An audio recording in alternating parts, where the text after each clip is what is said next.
ಮುರುಳಿಕಟ್ಟೆ ಅಂತ ಹೇಳಿದ್ರೆ ನಮ್ಮೆಲ್ಲರ ಹಿಂದೂಗಳ ಒಂದು ಶ್ರದ್ಧಾ ಕೇಂದ್ರ. ಆ ವಿಷಯದಲ್ಲಿ ನಾವು ಹೇಳ್ತೇವೆ, ಇದೇ ನಮ್ಮ ಸಚಿವರು, ನಮ್ಮ ಸರ್ಕಾರ ಏನೇನು ಜಾಗ ನಿಗದಿ ಮಾಡಿದೆವು ಮುರುಳಿಕಟ್ಟೆ ಜಾಗ, ಅದು ಕಟ್ಟಲಿಕ್ಕೆ ನಾವು ಬದ್ಧರಿದ್ದೇವೆ. ನಾವು ಹಿಂದೂ ಇರೋದೆಲ್ಲ, ನಾವು ಎಲ್ಲ ಸಮಾಜದವರನ್ನ, ಎಲ್ಲ ಧರ್ಮದವರನ್ನ ಪ್ರೀತಿಯಿಂದ ಕೆಲಸ ಮಾಡ್ತೀವಿ. ನಾವು ಸಹಕಾರ ಮಾಡಿ ಸುಮ್ಮನೆ ಜನರು ಓಟ್ ತಗೋ ಸಲುವಾಗಿ ಏನೋ ಸುಳ್ಳು ಸುದ್ದಿ ಹೇಳ್ಕೊಂಡು ಇವತ್ತು ಬಡಪಾಯಿಗಳು ನಮ್ಮ ಮನೆ ಮಕ್ಕಳು ಸಾಗೋದಿಲ್ಲ, ನಿಮ್ಮ ಮನೆ ಮಕ್ಕಳು ಸಾಗೋದಿಲ್ಲ, ಸಾಯೋರು ಯಾರು? ನ್ಯಾಷನಲ್ ಹೈವೇ ಬರುವುದು ಬಂದು ಕೇಂದ್ರ ಸರ್ಕಾರ, ರಾಜ್ಯ ಸರ್ಕಾರ ಜಾಗ ಇರ್ಬೋದು, ಎರಡು ಸರ್ಕಾರದವರು ಮತ್ತೆ ಎರಡು ಪ್ರಮುಖ ಏನೋ ಎರಡು ಪಕ್ಷ ಪ್ರಮುಖರು ಇರ್ಬೋದು, ಮತ್ತೆ ಎಲ್ಲ ಧರ್ಮದವರು ಒಂದು ಕೂತ ಮೀಟಿಂಗ್ ಮಾಡುವ ಒಳ್ಳೇದು. ಈ ಮಧ್ಯೆ ಮಾಡ್ಬೇಕಾದ್ರೆ ಅದಕ್ಕೊಂದು ಮೀಟಿಂಗ್ ಮಾಡಲೇಬೇಕು. ಏಕೈಕ ಯಾರು ಮಾಡುದು? ಕುಂಟದಲ್ಲಿ ಅಂಕೋಲ ಆಗಿದೆ. ಹಾ, ಅದನ್ನ ಮಾಡ್ಲಿಕ್ಕೆ ನಾವು ರೆಡಿ ಇದ್ದೇವೆ. ಹಾ, ಅದೇ ಎಲ್ಲರೂ ಸೇರಿ ಮಾಡಿದ್ರೆ ಅದಕ್ಕೆ ನಮ್ಗೆ ಒಪ್ಪಿಕೊಂಡು ಯಾವುದೇ ಕೇಂದ್ರಕೊಂಡು ಅಲ್ಲ, ಯಾವುದೇ ಕಾರಣಕ್ಕೂ ಎಲ್ಲರ ಜನರ ಭಾವನೆಯನ್ನು ನಾವು ಇದು ಮಾಡೋದು ಬೇಡ. ಅವ್ರ ಭಾವನೆ ಇರ್ತದೆ, ಹರಕೆ ಒಪ್ಸು ಇರ್ತದೆ, ಅದನ್ನ ಸಲುವಾಗಿ ತಲೆ ಕಿತ್ತವರು ಅವಾಗ ಸಿಕ್ಕಿದ್ರು ಸರಿನಾ ಇದು? ಅದನ್ನ ಆವಾಗ ಬೇಡ, ನೀವು ಪ್ಯೂರ್ ಹಿಂದೂ ಅಂತ ಹೇಳ್ಬಿಟ್ರೆ ಅವ್ರು ಹೊರಗೆ ಹೋಯ್ತು ಪಕ್ಷದಿಂದ, ನೀವು ಹೊರಗ್ರಿ, ನೀವು ಅದು ಮಾಡಿ ಫಸ್ಟ್. ನೀವು ಅದು ಬಡಪಾಯಿ ಪಾಪ ಯಾರೋ ಒಬ್ಬರು ಏರ್ಸ್ಬಿಟ್ಕೊಂಡು ನೀವು ಅವ್ನು ಮುಂದ್ಬಿಟ್ರಿ. ನೀವು ನಿಮ್ಮ ದಾಖಲೆ ಉಂಟಲ್ಲ, ನಿಮ್ಮ ಪೇಪರ್ ಬಂದು ಓದಿದ್ದೆ ನಾನು, ಅದನ್ನ ಮಾಡಿ. ಸುಮ್ಮನೆ ಏನೋ ಬಾಯಿ ಉಂಟು ಚಪ್ಪಲಕ್ಕೆಲ್ಲ ನೀವು ಬಾಯಿ ಆಡ್ಸ್ಬೇಡಿ, ಸರಿಯಲ್ಲ. ನಮ್ಮ ಸ್ವಲ್ಪ ಜನ ಬುದ್ಧಿವಂತರು ಇದ್ದಾರೆ. ಹೀಗೆ ನಾವು ಏನೇ ಇರಲಿ, ಯಾವುದೇ ಇರ್ಬೋದು, ಯಾವುದೇ ಶ್ರದ್ಧೆ ಇರ್ಬೋದು, ನಾವು ಜನರನ್ನ ವಿಶ್ವಾಸ ಹಾಕೊಂಡು, ತಾಲೂಕಾದ ವಿಶ್ವಾಸ ಹಾಕೊಂಡು ನಾವು ಜನರೊಟ್ಟಿಗೆ ಏನು ಸೂಕ್ತ ಸ್ಥಾನ ಬೇಕು ನಾವು ಮಾಡ್ತೇವೆ. ಮತ್ತೆ ಆ ವಿಷಯದಲ್ಲಿ ನಮ್ಮ ಪಕ್ಷದವರು ಇರ್ಬೋದು ಅಥವಾ ನಮ್ಮ ಸಚಿವರಾದ ಮಾನ್ಯ ಶ್ರೀ ಮಂಕಳ ಎಸ್ ವೈದ್ಯರು ಇರ್ಬೋದು, ಯಾವುದೇ ಕಾರಣಕ್ಕೂ ಅಲ್ಲಿಯ ವಿಷಯಕ್ಕೆ ಅವರು ವಿರೋಧ ಎಲ್ಲೂ ವ್ಯಕ್ತಪಡಿಸಲಾಗಿದ್ರು. ಬಹುಶಃ ನಿಮ್ಗೆ ಗೊತ್ತಿರ್ಬೋದು, ಈಗಾಗಲೇ 5 ವರ್ಷದ ಹಿಂದೆ ಏನು ನ್ಯಾಷನಲ್ ಹೈವೇ ಮಾಡಬೇಕಾದ್ರೆ ಅದು ತೆರವಾಗಿತ್ತು. ಆ ಏನು ನಮ್ಮ ಮುರುಳಿಕಟ್ಟೆ ಏನಿತ್ತು ಅದನ್ನು ತೆರವು ಮಾಡಿದ್ರು. ಆಗ ತೆರವು ಮಾಡಬೇಕಾದ್ರೆ ಬಹುಶಃ ಆಗಿನ ಶಾಸಕರಾದ ಸನ್ಮಾನ್ಯ ಸುನಿಲ್ ನಾಯ್ಕರ ಅವಧಿ ಇತ್ತು. ಹಾಗಾಗಿ ನಾನು ಅವರಲ್ಲಿ ಒಂದು ಕೇಳೋ ಪ್ರಶ್ನೆ ಅಂತ ಹೇಳಿದ್ರೆ, ಈಗ ನಿಮ್ಮ ಸರ್ಕಾರ ಅವತ್ತು ನೀವು MLA, ಸ್ಥಳೀಯವಾಗಿ BJP ಸರ್ಕಾರ ಇತ್ತು ಆವಾಗ ರಾಜ್ಯ ಸರ್ಕಾರದಲ್ಲಿ, ಮತ್ತು ಮೇಲಾಗಿ ಕೇಂದ್ರ ಸರ್ಕಾರದಲ್ಲಿ ಅವ್ರದ್ದೇ ಇತ್ತು, ಡಬಲ್ ಇಂಜಿನ್ ಸರ್ಕಾರ. ಆವಾಗಿದ್ದಾಗ ತೆರವು ಮಾಡಿದಾಗ ನಿಮಗೆ ಗೊತ್ತಿತ್ತು ನ್ಯಾಷನಲ್ ಹೈವೇರು ಮುರುಳಿಕಟ್ಟೆ ಎಂಬ ಒಂದು ಶ್ರದ್ಧಾ ಕೇಂದ್ರ ತೆರವು ಮಾಡಿದ್ದಾರೆ ಅಂತ. ಆಗ ನೀವು ಎಲ್ಲಿ ಹೋಗಿದ್ರೆ ನಾನು ಕೇಳ್ತಾ ಇದ್ದೇನೆ. ಆಗ ನೀವು ಯಾವುದೇ ಕಾರಣಕ್ಕೂ ಯಾವುದೇ ಸಂಬಂಧಪಟ್ಟ ಇಲಾಖೆ ಇರ್ಬೋದು, ಸಂಬಂಧಪಟ್ಟ ಮಂತ್ರಿಗಳಿರ್ಬೋದು, ಮತ್ತು ಸಂಬಂಧಪಟ್ಟ ಏನು ಕೇಂದ್ರದ ಸಚಿವರೊಟ್ಟಿಗೆ ನೀವು ಯಾವುದೇ ರೀತಿಯ ಮಾತನಾಡದೆ ಆವಾಗ ನೀವು ಸುಮ್ಮನೆ ಇದ್ಕೊಂಡು ಇವತ್ತು ಈ ಎಲ್ಲ ಬೆಳವಣಿಗೆಗೆ ಕಾಂಗ್ರೆಸ್ ಪಕ್ಷ ಹಾಗೂ ನಮ್ಮ ಸಚಿವರನ್ನು ನೀವು ಹೊಣೆ ಮಾಡ್ತಾ ಇದ್ದೀರಿ. ಬಹುಶಃ ನಿಮಗೆ ನಾಚಿಕೆ ಆಗಬೇಕು. ನೀವು ಹಿಂದೂಗಳ ಒಂದು ಹೆಸರುಕೊಂಡು ಇವತ್ತು ಅಧಿಕಾರ ಅನುಭವಿಸಿಕೊಂಡು ಇವತ್ತು ನನಗೆ ನೋಡ್ತದೆ ಇದು ನಿಮ್ಮ ಬರೀ ಪೊಳ್ಳು ಭಾಷಣ. ಯಾಕಂತ ಹೇಳಿದ್ರೆ ಈಗಾಗಲೇ ಜನರಿಗೆ ಗೊತ್ತಾಗಿದೆ ನಿಮ್ಮ ನಾಟಕ. ಬಹುಶಃ ಈಗಾಗಲೇ ಮೊನ್ನೆ ನಡೆದ ವಿಚಾರದಲ್ಲಿ ಏನು ಆ ಶ್ರದ್ಧಾ ಕೇಂದ್ರವನ್ನು ಯಾರು ಕೆಡವಿದ್ರು ಅವರಿಗೆ ಸೂಕ್ತ ಶಿಕ್ಷೆ ಆಗ್ಬೇಕಂತ ನಮ್ಮ ಸಚಿವರು DC ಹತ್ರ ಮತ್ತು SP ಹತ್ರ ಮಾತಾಡ್ಕೊಂಡು ಕೂಡಲೇ ಅವ್ರ ಮೇಲೆ ಆಕ್ಷನ್ ಮಾಡ್ಕೊಂಡು ಅವ್ರು ಹೇಳಿದ್ರು. ಈಗಾಗಲೇ ಬಹುಶಃ 8 ಜನರಿಗೆ ಅರೆಸ್ಟ್ ಮಾಡಿದ್ದಾರೆ. ಅವರು ಯಾರು ನಮ್ಮ ಪೊಲೀಸ್ ಇಲಾಖೆಯಿಂದ 8 ಜನ ಅರೆಸ್ಟ್ ಮಾಡಿದ್ದಾರೆ. ಆದಾಗ್ಯೂ ನೀವು ಜನರಿಗೆ ಮತ್ತೆ ತಪ್ಪು ಸಂದೇಶ ಹರಡುವ ಸಲುವಾಗಿ ಮತ್ತೊಮ್ಮೆ ನೀವು ಪ್ರೆಸ್ ರಿಪೋರ್ಟ್ ಕರ್ಕೊಂಡು ಪ್ರೆಸ್ ಮೀಟ್ ಮಾಡಿದ್ದೀರಿ. ಬಹುಶಃ ನನಗನ್ನಿಸ್ತದೆ ಇದು ಏನು ಇಲೆಕ್ಷನ್ ಹತ್ರ ಬಂದಾಗ ನಿಮಗೆ ಹಿಂದೂಗಳ ನೆನಪಾಗ್ತದೆ. ಅಧಿಕಾರ ಇದ್ದಾಗ ನಿಮ್ಗೆ ಯಾವುದೇ ಕಾರಣಕ್ಕೂ ಹಿಂದೂಗಳು ನೆನಪಾಗ್ತಿರೋದಿಲ್ಲ. ಯಾಕಂತ ಹೇಳಿದ್ರೆ ಈಗಾಗಲೇ ಬಹುಶಃ ಅಲ್ಲಿ ಏನು ಆ ಶ್ರದ್ಧಾ ಕೇಂದ್ರ ಹೆಚ್ಚು ನಡ್ಕೊಳ್ಳೋದು ನಮ್ಮ ಹೊರಳಿಸಾಲು ಮತ್ತು ಕಾರಗದ್ದೆ ಭಾಗದವರು. ಅವರು ಬಂದ ನಮ್ಮ ಸಚಿವತ್ವ ವಿನಂತಿ ಮಾಡಿದಾಗ ಅವರೇ ಖುದ್ದಾಗಿ ಇಲಾಖೆಗೆ ಅಂದರೆ ಅವ್ರು ಮೊದಲೇ ಹೇಗಿತ್ತು ಅದು ಅವ್ರು ಮಾಡ್ಬೇಕಾದ್ರೆ ನಿಮ್ಮ ನ್ಯಾಷನಲ್ ಮಾಡ್ಬೇಕಾದ್ರೆ ಅದು ತೆರವು ಮಾಡಿಸಿದ್ರಿ. ಅವ್ರಿಗೆ ಸೂಕ್ತವಾದ ಜಾಗವನ್ನು 8x8 ಅವರು ಒಟ್ಟು ಜಾಗ ಕೊಟ್ಟವರೇ ನಮ್ಮ ಸರ್ಕಾರದವರು ಮತ್ತು ನಮ್ಮ ಮಂತ್ರಿಗಳು. ಹಾಗಾಗಿ ಅವ್ರು ಯಾಕೆ ಕೆಡವುತ್ತಾರೆ? ನೀವು ಹೇಳಿ ಕೆಡವಕ್ಕೆ ಅವರು ಕುಮ್ಮಕ್ಕ ಕಾರಣ ಅನ್ಕೊಂಡು ನಾನು ಪೇಪರ್ ಓದೆ. ಇದು ಬಹುಶಃ ಒಂಥರ ಏನು ಹಾಸ್ಯಾಸ್ಪದ. ಯಾಕಂತ ಹೇಳಿದ್ರೆ ನಿಮ್ಮ ಅಧಿಕಾರದಲ್ಲಿ ಯಾವುದೇ ಒಬ್ಬ ಹಿಂದೂ ದೇವಸ್ಥಾನ ಇರ್ಬೋದು, ಹಿಂದೂಗಳಿರ್ಬೋದು, ನೀವು ಎಷ್ಟು ಸಹಾಯ ಮಾಡಿದ ಅಂತ ನೀವು ಈಗಾಗಲೇ ನಿಮ್ಮ ಏನು ಮಾಧ್ಯಮ ಒಟ್ಟಿಗೆ ನಮಗೆ ಹೇಳಬೇಡ, ನೀವು ನಮ್ಮ ಪಕ್ಷಕ್ಕೆ ಏನು ಹೇಳಬೇಡ, ಜನರಿಗೆ ಹೇಳಿ. ಸುಮ್ಮನೆ ಏನನ್ನು ಇದು ಮಾಡಿಕೊಂಡು ಮೊನ್ನೆ ನಡೆದ ಒಂದು ದುರಂತ ಅಂತ ಹೇಳಿದ್ರೆ ನಮ್ಮ ಶಾಲೆಗಳ ಭಾಗದವರು ಮೊನ್ನೆ 11 ಜನ ತೀರೋರು ಹಾಸ್ಪಿಟ್ಲಲ್ಲಿ. ಅಂಥ ಸಮಯದಲ್ಲಿ ನಮ್ಮ ಸಚಿವರು ಬೆಂಗಳೂರಿನಲ್ಲಿ ಏನು ತುರ್ತು ಒಂದು ಮೀಟಿಂಗ್ಗೆ ಬೆಳಿಗ್ಗೆ ಅವ್ರು ಹೋದಾಗ 12 ಅವ್ರಿಗೆ ಸುಮಾರು 12 ಗಂಟೆಗೆ 12 ಕಾಲಿಗೆ ಇಲ್ಲಿಂದ ಫೋನ್ ಹೋಗಿದೆ, ಏನೋ ಇನ್ನು ದುರಂತ ಆಗಿದೆ ಅನ್ಕೊಂಡು. ಅವರು ಕೂಡಲೇ ಇಲ್ಲಿಯ ಎಲ್ಲ ಜಿಲ್ಲಾಡಳಿತ ಇರ್ಬೋದು, ನಮ್ಮ ಸ್ಥಳೀಯ ಆಡಳಿತ ಇರ್ಬೋದು, ನಮಗೂ ಖುದ್ದಾಗಿ ಫೋನ್ ಮಾಡಿ ಅಲ್ಲಿ ಏನು ಅವ್ರಿಗೆ ಏನು ವ್ಯವಸ್ಥೆ ಆಗಬೇಕು, ಕೂಡಲೇ ಏನು ಗಾಯಾಳುಗಳು ಇರ್ಬೋದು, ಮತ್ತೆ ಏನು ಯಾರೋ ಹೊಳೆಯಲ್ಲಿ ಮುಳುಗಿದ್ದಾರೆ ಅವ್ರಿಗೆ ರಕ್ಷಣೆ ಒದಗಿಸಲಿಕ್ಕೆ ಕೂಡಲೇ ಕಾರ್ಯಪ್ರವೃತ್ತ ನಮಗೆ ಫೋನ್ ಮುಖಾಂತರವಾಗಿ ಅವರು ಹೇಳಿದರು. ಆದಾಗ್ಯೂ ಮತ್ತೆ ಅರ್ಧ ಮೀಟಿಂಗನ್ನು ಕ್ಯಾನ್ಸಲ್ ಮಾಡಿಕೊಂಡು ಅವ್ರಿಗೆ ಸ್ವಲ್ಪ ಫ್ಲೈಟ್ ಲೇಟ್ ಆಯ್ತು ಬರೋತ್ತಿಗೆ. 6 ಹೊತ್ತಿಗೆ ಅವ್ರ ಫ್ಲೈಟ್ ಬಂತು. ಆದ್ರೆ ಖುದ್ದಾಗಿ ಅಲ್ಲಿಂದ ಬಂದ ನಂತರ ಅವರು ಸೀದಾ ಹೋಗಿದ್ದು ಆಸ್ಪತ್ರೆಗೆ. ಎಲ್ಲಿ ಫಸ್ಟಿಗೆ ಆದರ್ಶ ಹಾಸ್ಪಿಟಲ್ ಅವರಲ್ಲಿ ಅಲ್ಲೊಂದು ಹೆಣ್ಮಗು ಇತ್ತು, ಅವ್ರಿಗೆ ಅವ್ರ ಕ್ಷೇಮವನ್ನು ವಿಚಾರ ಮಾಡಿಕೊಂಡು, ಮತ್ತು ನಮ್ಮ ಕುಂದಾಪುರ ಚಿನ್ಮಯ ಹಾಸ್ಪಿಟಲಲ್ಲಿ ಅಲ್ಲೊಂದು ಒಬ್ಬ ವಯಸ್ಸಾದ ಹೆಂಗಸಿದ್ರು, ಅವ್ರಿಗೂ ಭೇಟಿಯಾಗಿ ಅವ್ರಿಗೆ ಏನು ಅಲ್ಲಿ ಏನು ವ್ಯವಸ್ಥೆ ಆಗಬೇಕು ಎಲ್ಲ ಡಾಕ್ಟರ್ ಮುಖಾಂತರ ಅಥವಾ ಅವರಿಂದ ಏನು ಹೆಲ್ಪ್ ಆಗಬೇಕು ಅಲ್ಲಿ ಮಾಡಿಕೊಂಡು ಸೀದಾ ಹಾಸ್ಪಿಟ್ಲಿಗೆ ಏನು 8 ಜನ ಆವಾಗ ಸಿಕ್ಕಿದ ಬಾಡಿ 7 ಜನ ಅವರು ಬಂದು ನೋಡಾಗ ಅವರು ಭಾಳ ಸ್ವಲ್ಪ ದುಃಖದಲ್ಲಿದ್ದರು. ಅಲ್ಲಿ ಕೆಲವು ನಿಮ್ಮಂಥ ಮಾಧ್ಯಮದ ಬಂದು ಪ್ರಶ್ನೆ ಮಾಡಿದಾಗ ಅವರು ಹೇಳಿದ್ರು, ಮಾಡಿದ್ರು. ನಮ್ಮ TV 9 ಇರ್ಬೋದು, ಸುವರ್ಣ ನ್ಯೂಸ್ ಇರ್ಬೋದು, ಅವ್ರಿಗೆ ಹೇಳಿದ್ರು ಅವರು, ನೋಡಿ ನಾನು ಬಂದಿದ್ದು ಈಗ, ನನಗೇನು ಕೆಲವು ವಿಷಯ ಗೊತ್ತಾಗಲಿಲ್ಲ ಇನ್ನು, ಆದರೆ ನಾನು ಅದಕ್ಕೆ ಏನು ಯಾರು ಹೊಣೆಗಾರಾಗಿದ್ದಾರೆ ಯಾರೇ ಇರಲಿ, ಯಾವುದೇ ಕಾರಣಕ್ಕೂ ಯಾವುದೇ ಶ್ರದ್ಧಾ ಕೇಂದ್ರ ಇರ್ಬೋದು, ಅದಕ್ಕೆ ಡ್ಯಾಮೇಜ್ ಆಗಿ ನಾನು ಕೊಡುವುದಿಲ್ಲ, ಮತ್ತು ಏನು ಯಾರು ಮಾಡಿದ್ದಾರೆ ಅದಕ್ಕೆ ಅವರಿಗೆ ಸೂಕ್ತವಾಗಿ ಕ್ರಮ ತಗೊಳ್ಳೋಕ್ಕೆ ನಾನು ವಾರ್ಡರ್ ಮಾಡ್ತೀನಿ ಅಂದ್ಕೊಂಡು ಅಲ್ಲೇ ಖುದ್ದಾಗಿ DC ಅವರಲ್ಲಿ ಇದ್ರು ಮತ್ತು SP ಇದ್ರು, ಅವ್ರಿಗೆ ಅಲ್ಲೇ ವಾರ್ಡರ್ ಮಾಡಿದ್ರು ಅವರು. ಆದಾಗ್ಯೂ ಅಲ್ಲಿಯ ಕೆಲವು BJPಗರು ಅವ್ರನ್ನ ಕರೆದ್ರು.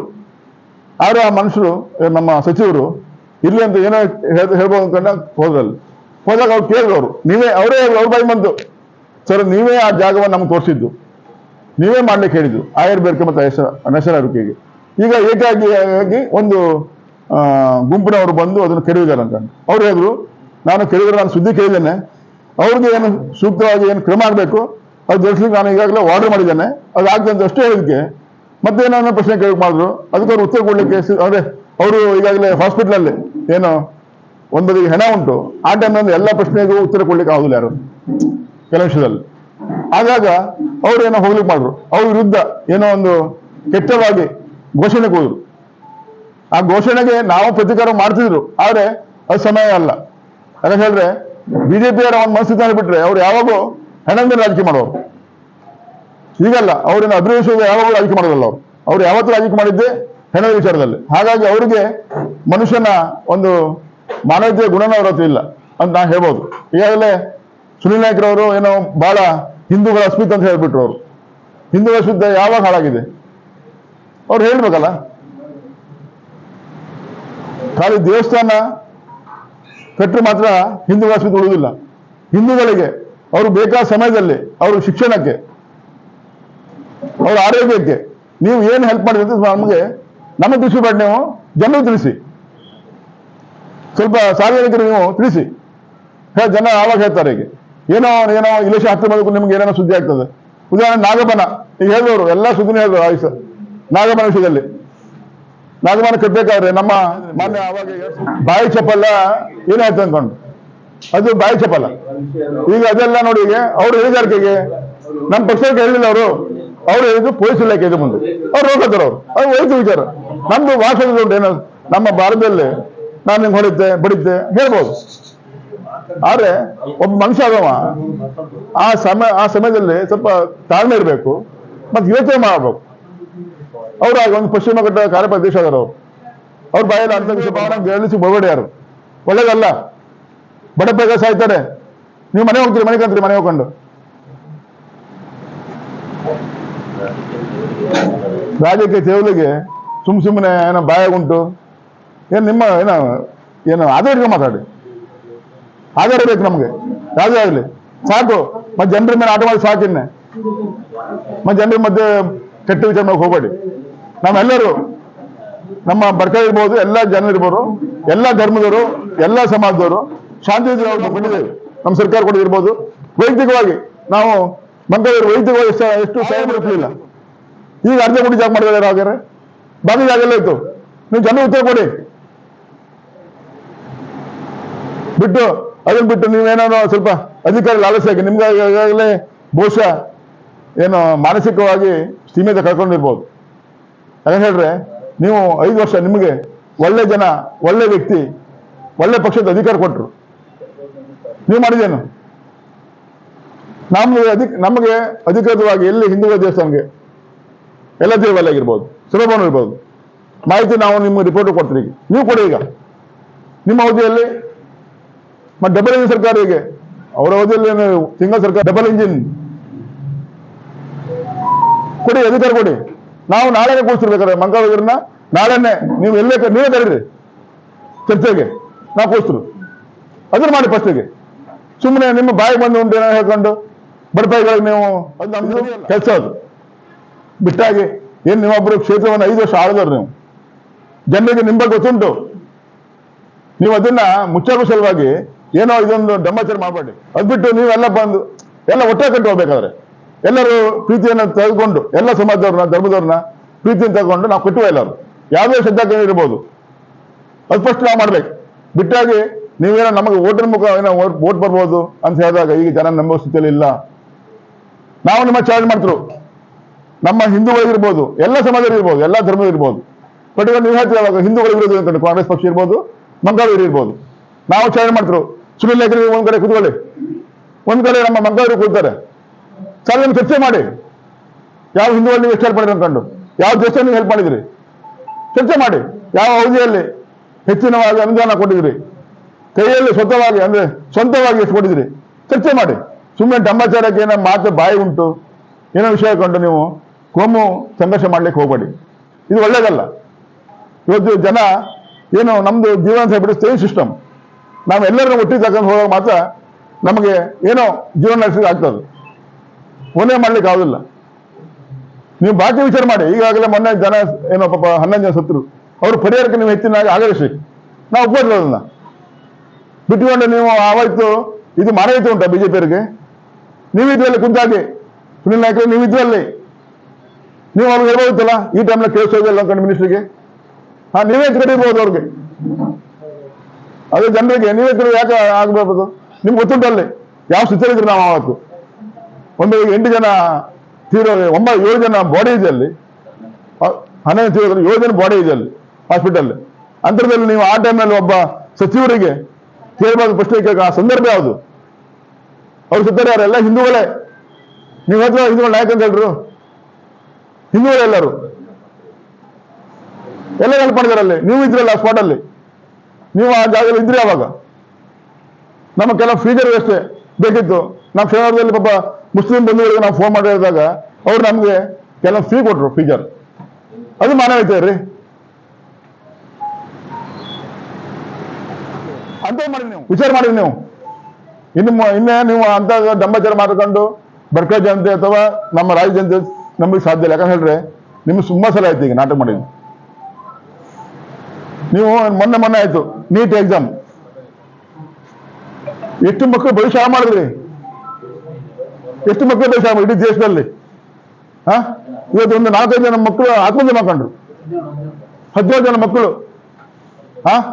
ಅದಕ್ಕೆ ನೀವು ಪರಿಹಾರ ಕೊಟ್ರಿ. ಅದಕ್ಕೆ ಅದು ವಿಚಾರ ಮಾಡ್ರಿ ನೀವು. ಅದನ್ನ ಬಿಟ್ಟುಕೊಂಡು ಸುಮ್ಮನೆ ಮಾಡಬೇಕು. ಶ್ರದ್ಧಾ ಕೇಂದ್ರ ಯಾರೇ ಆಗಲಿ, ಏನು ಹಿಂದೂಗಳಾಗ್ಲಿ, ಮುಸ್ಲಿಮರಾಗ್ಲಿ, ಜೈನರಾಗ್ಲಿ, ಬೌದ್ಧರಾಗ್ಲಿ, ಯಾರೇ ಆಗಲಿ, ಅದು ಕಡಿಮೆ ಅದು ಮಹಾಪರಾಧ. ಅವ್ರಿಗೆ ತಕ್ಕ ಶಿಕ್ಷೆ ಆಗಲೇಬೇಕು. ನಾವು ಇವತ್ತು ಹೇಳ್ತೇವೆ, ಮುಂದೆ ಹೇಳ್ತೇವೆ. ಅದು ನಮ್ಮ ಸಚಿವರು ಬದ್ಧರಿದ್ದಾರೆ. ಬಿಟ್ಟಾಗಿ ನೀವು ಇವತ್ತು ಏನೋ ಒಂದು ಶಿಕ್ಷಣ ವಿಷಯ ಇರ್ಬೋದು, ಆರೋಗ್ಯ ವಿಷಯ ಇರ್ಬೋದು, ದೇವಸ್ಥಾನಕ್ಕೆ ಮತ್ತೆ ಮದುವೆ ಟೈಮಲ್ಲಿ ಏನೋ ಬಡಪಾಯಿ ಬಂದು ಕೇಳಿದಾಗ ನೀವು ಮೀಡಿಯಾ ನೋಡಿರ್ಬೋದು, ಅಲ್ಲಿ ಅವರು ಜನಸ್ಪಂದನ ಸಭೆಯಲ್ಲಿ ಅವ್ರು ಯಾವುದೋ ಒಬ್ಬ ವ್ಯಕ್ತಿನ ಇವತ್ತಿನವರೆಗೂ ಒಬ್ಬ ಸಹಾಯಕ ಬಂದು ನಮ್ಗೆ ಇವತ್ತು ಖಾಲಿ ಕೈ ಕಳಿಸಿ ಉದಾಹರಣೆ ಉಂಟಂತ ನೀವೇ ಹೇಳಿ. ನಾನು ನಿಮ್ಮ ಪ್ರಶ್ನೆ ಕೇಳ್ತರು, ಇದು ಒಳ್ಳೇದಲ್ಲ. ನಮ್ಗೆ ಉತ್ತರ ಬೇಕು. ನಾಗ ಬಂದು ನೀವು ಆವಾಗ 2006-2007 ನಮ್ಮ 2008 ನಮ್ಮ ಮಾನ್ಯ ಜೆಡಿ ನಾಯಕರು ನಮ್ಮ ಪಕ್ಷದ ಶಾಸಕರಿದ್ದರು. ಅವಾಗ ಅವ್ರು 30 ಸಾವಿರ ಕೊಟ್ಟಿದ್ರು. ಆವಾಗ ನೀವು ಒಪ್ಪಲಿಲ್ಲ ಅರ್ಧ ಗುಂಟೆ ಜಾಗ ಮಾಡ್ಲಿಕ್ಕೆ. ಆಗನೂ ಅಲ್ಲಿಯ ಸ್ಥಳೀಯರು ಕೆಲವರು ವಿರೋಧ ಮಾಡಿದ್ರು. ಅಲ್ಲಿ ಇರೋ ಜಾಗ ಖಾಲಿ 3 ಮುಕ್ಕಳಿಂದ 4 ಗುಂಟೆ ಜಾಗ, ಅದನ್ನ ಪೂರ್ತಿ ನಮ್ಗೆ ಕೊಡ್ಬೇಕು ಅನ್ಕೊಂಡು ಆಗ ಕೆಲಸ ಸ್ಟಾಪ್ ಆಯ್ತು. ಅದಾಗಿ 2013 ನಮ್ಮ ಮಾನ್ಯ ಪಕ್ಷದ ಅಭ್ಯರ್ಥಿಯಾಗಿ ಮಂಗಲ ವಿನ್ ಆದ್ರು. ಅವರು ಒಂದು 70,000 ರೂಪಾಯಿ ಹಣವನ್ನು ಸರ್ಕಾರದಿಂದ ಹಾಕಿಸಿದ್ರು. ಆಗ ಅದೇ ಗಲಾಟೆ, ನೀವು ಮಾಡಿದ್ರೆ ಪೂರ್ತಿ ಮಾಡ್ಬೇಕು. 3 ಮುಕ್ಕಾಲು ಗುಂಟೆ ಜಾಗದಲ್ಲಿ ಏನು ಜಾಗ ಉಂಟು ಅದಷ್ಟು ದೊಡ್ಡವಾಗಿ ಮಾಡ್ಬೇಕಂತ ಅವ್ರು ಹೇಳಿದ್ರು. ಅದ್ ಬಿಟ್ಟು ಆಯ್ತು, ಅಲ್ಲೂ ಸ್ಟಾಪ್ ಆಯ್ತು. ಈಗ ಆ ನಾಗಮನ ಮಾಡಿದ್ರು. ಮಾನ್ಯ ಸುನಿಲ್ ನಾಯ್ಕ ಪೀರಿಯಡ್ ನಲ್ಲಿ ಮಾಡಿರ್ಬೋದು. ಅವ್ರು ಸರ್ಕಾರದಿಂದ ಎಷ್ಟು ಹಣ ಹಾಕಿದ್ದಾರೆ ನಮಗೆ ಹೇಳಿ, ನಮಗೆ ಬೇಡ. ಜನ ನಿಮ್ ಮೀಡಿಯಾದಲ್ಲಿ ಹೇಳಿ ಮತ್ತು ಸಾರ್ವಜನಿಕರು ಹೇಳಿ ಹಣ ಎಷ್ಟು ಹಾಕಿದ್ದಾರೆ, ಮತ್ತೆ ಜಾಗ ಎಷ್ಟು ಉಂಟು. ಈಗ ಅವ್ರು ಮಾಡಿದ ಜಾಗ ಅರ್ಧ ಗುಂಟಿನ ಜಾಗನೇ, ಮತ್ತು ಬಾಕಿ ಜಾಗ ಎಲ್ಲ ಇತ್ತು. ಯಾರು ಕೊಟ್ರಿ ನೀವು? ನಾವು ಕೇಳ್ತಾರಲ್ಲ. ಈಗ ಅವಾಗ ನಾವು ಇದೇ ಅರ್ಧ ಗುಂಟಿ ಜಾಗದಲ್ಲಿ ಒಳ್ಳೆ ಕಟ್ಟೆ ಮಾಡಿದ್ರು. ಅವಾಗ ಆದ್ರೆ ನೀವು ಯಾರೋ ಉಪವಾಸ ಮಾಡ್ಕೊಳ್ಳಿಲ್ಲ ಬಿಜೆಪಿಯವರು. ಈಗ ನೀವೇ ನಿಮ್ಮ ಸರ್ಕಾರ ಇತ್ತು, ಡಬಲ್ ಇಂಜಿನ್ ಸರ್ಕಾರ, ಒಂದು ಸರ್ಕಾರ ಅಲ್ಲ, ಡಬಲ್ ಇಂಜಿನ್. ಆವಾಗ ನೀವೆಲ್ಲ ಇದ್ರಿ. ಆವಾಗ ನೀವು ಮಾಡಿದಾಗ ಎಷ್ಟು? ಬರೀ ಅರ್ಧ ಗುಂಟೆ. ಹಾಗಾಗಿ ನಮಗೆ ಒಂದು ವಿಷಯ ಗೊತ್ತುಂಟು. ಈಗ ನಾವು ಹಿಂದೂಗಳಿಗೆ ಅಥವಾ ಹಿಂದೂಗಳ ದೇವಸ್ಥಾನಕ್ಕೆ ಇರ್ಬೋದು, ಹೀಗೆ ನಮ್ಮಂತ ಹೇಳಿದ್ರೆ ಯಾವುದೇ ರಾಜಕೀಯ ಪಕ್ಷ ಇರ್ಬೋದು, ಎಲ್ಲ ಧರ್ಮಗಳನ್ನು ಪ್ರೀತಿಯಿಂದ ಕರ್ಕೊಂಡು ಹೋಗ್ಬೇಕು. ಒಂದು ಕ್ಷೇತ್ರ ಅನ್ಯೋನ್ಯವಾಗಿ ಸಂತೋಷವಾಗಿ ಜೀವನ ಸಾಗಿಸ್ಬೇಕಾದ್ರೆ ಎಲ್ಲ ಧರ್ಮದವರು ಇರ್ಬೋದು, ಎಲ್ಲ ಜಾತಿ ಜನಾಂಗದವರನ್ನ ವಿಶ್ವಾಸ ತಗೊಂಡು ಹೋದಾಗ ಮಾತ್ರ ಆ ಕ್ಷೇತ್ರ ಅಭಿವೃದ್ಧಿ ಆಗ್ತದೆ, ದೇಶ ಉದ್ಧಾರ ಆಗ್ತದೆ. ನೀವು ಹಾಗಲ್ಲ, ಖಾಲಿ ಒಂದು ಕೋಮಿನ ಮೇಲೆ ಇನ್ನೊಂದು ಕೋಮಿ ಎತ್ತಿಕೊಟ್ಟುಕೊಂಡು ಮೊನ್ನೆ ನೀವು ಏನು ಪೊಲೀಸ್ ಸ್ಟೇಷನ್ ಜಗಳ ಮಾಡ್ರಿ ಮಾಡಿ. ಈಗ ನಮ್ದು ವಾಕ್ ಸ್ವಾತಂತ್ರ್ಯ ಇರ್ಬೋದು, ಅಧಿಕಾರ ಉಂಟು ನಮಗೆ, ನಮ್ಮ ಸರ್ಕಾರದಲ್ಲಿ, ನಮ್ಮ ಭಾರತೀಯ ಇದರಲ್ಲಿ ಉಂಟು, ಹಕ್ಕುಂಟು, ಕೇಳೋ ಹಕ್ಕುಂಟು. ಆದರೆ ಕೇಳೋ ರೀತಿ ಸರಿಯಲ್ಲ. ಕೇಳಿ ನೀವು. ಆವಾಗ ರಾತ್ರಿಗೆ 3 ಗಂಟೆ ಸುಮಾರು ಇರ್ಬೋದು, ಕೆಲವು ನಮ್ಮ ಬಿಜೆಪಿಗರಲ್ಲಿ ಹೋದ್ರು ಎಲ್ಲಿ ಕಟ್ಟಲಿಕ್ಕೆ. ಸುಮ್ಮನೆ ಯಾಕೆ ಹೋಗ್ಲಿಲ್ಲ ನೀವು? ನೀವು ಹೋಗಿದ್ದಲ್ಲ, ಬೇರೆ ನೀವು ಹೋಗಿದ್ದಲ್ಲ. ನೀವು ಯಾರೋ ಪಾಪ ಜನ ಬಡಪಾಯಿಗಳನ್ನ ಏನೋ ಎತ್ಕಟ್ಕೊಂಡು ನೀವು ಆರಾಮ್ ಮನೆಯಲ್ಲಿ ಮನೆ ಕಂಡ್ರು. ನೀವು ಬಡ ಮಕ್ಕಳು. ನಮ್ಗೆ ಅನಿಸ್ತದೆ, ಇದೇ ಪರೇಶ್ ಮೇಸ್ತ ಕೊಲೆ ಆದಾಗ ಅವರು ಸೇರ್ಕೊಂಡು ನೀವು ನಮ್ಮ ರಾಜ್ಯ ಸರ್ಕಾರ ಹಿಡಿದು ಕೇಂದ್ರ ಸರ್ಕಾರದವರಿಗೂ ನೀವು MLA ಆಗಿ ಅಧಿಕಾರ ಅನುಭವಿಸ್ರಿ. ನೀವು ಅವ್ರ ಕುಟುಂಬಕ್ಕಾಗಲಿ ಆ ಸತ್ತ ಹುಡುಗಿಗೆ ಏನು ಲಾಭ ಕೊಟ್ರಿ, ನೀವು ಪರಿಹಾರ ಕೊಟ್ರಿ, ನೀವು ಅಧಿಕಾರ ಅನುಭವಿಸ್ರಿ 5 ವರ್ಷರಿಗೆ ಸರ್ಕಾರ ಮಾಡ್ಕೊಂಡು ಅವ್ರ ಹೆಸರು ಕಂಡು.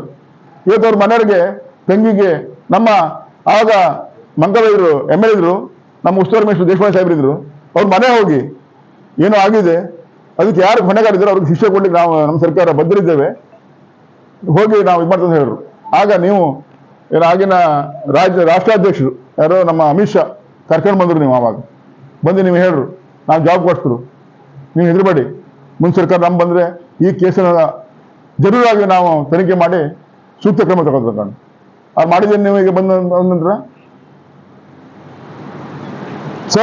ರಿಪೋರ್ಟ್ ನೀವೇ, ನಿಮ್ಮೇ ಸರ್ಕಾರ ಕೇಸಕ್ಕೆ ಅಡಿಯಲ್ಲಿ ಬರುವ CBI ಅವರೇ ಸಹಜ ಕೊಟ್ರಿ. ಆಗ ಎಷ್ಟೋ ಹಾನಿ ಮಾಡಿದ್ರಿ. ಇಡೀ ಹೊನ್ನಾರು ಇರ್ಬೋದು, ಬಡ್ಕಲ್ ಇರ್ಬೋದು, ಎಲ್ಲ ಕಡೆ ಇರ್ಬೋದು, ಇಡೀ ರಾಜ್ಯದ ನೀವು ಅಷ್ಟು ಹಾನಿ ಮಾಡಿದ್ರಿ. ಆ ಹಾನಿಯನ್ನು ತುಂಬ ಕೊಟ್ಟರು ಸರ್ಕಾರಕ್ಕೆ. ನೀವು ಎಷ್ಟು ಲಾಸ್ ಮಾಡ್ರಿ. ಎಷ್ಟೋ ಬಡಪಾಯಿಗಳ ಮೇಲೆ ಇವತ್ತು ಕೇಸು, ಇವತ್ತು ಕೋರ್ಟ್ ಮಾಹಿತಿ ಇರ್ತಾರೆ. ಅವರು ಕೇಸ್ ಮಾಡಿಸ್ಲಿಕ್ಕೆ ದುಡ್ಡಿಲ್ಲ.